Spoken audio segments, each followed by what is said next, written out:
Hello, I'm Joram Wijngaarden, and in this video I will show you how you can find private deal multiples on Dealroom. This is great if you are a VC looking at a term sheet, valuing your portfolio companies, or you're a founder valuing your own startup. You will see which sectors command higher deal multiples and how sensitive they are to growth, stage, location, and other factors for both VC rounds and exits/acquisitions. Now let me show you a couple of features.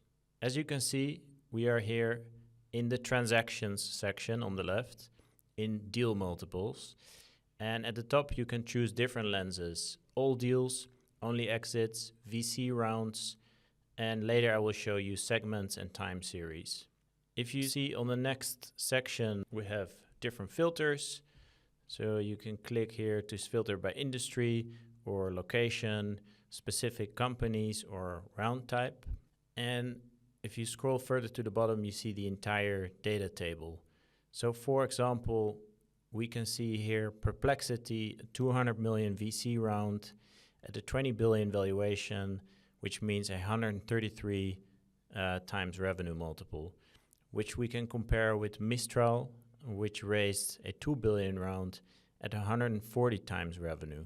And here you can see Anthropic raising 13 billion at a 36 times multiple. If we click on any of these, you can see more details on the company's financials, as well as related deals.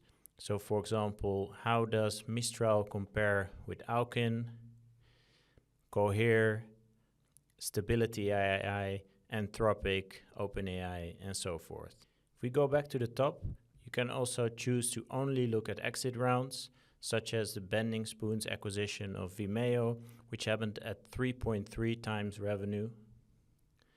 We can choose to go to only VC rounds, and you can also look at an aggregate view. So in segments, for example, you can see exit and VC rounds by the different growth stages, by their location of the startup, and by sector. So for example, we can see that robotics startups command the highest exit multiple, whereas for example, North American startups command much higher revenue multiples, which is already quite interesting.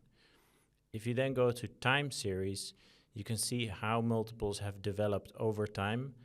And we can see that in terms of exits, the peak was in 2021, and right now multiples are slowly creeping back up.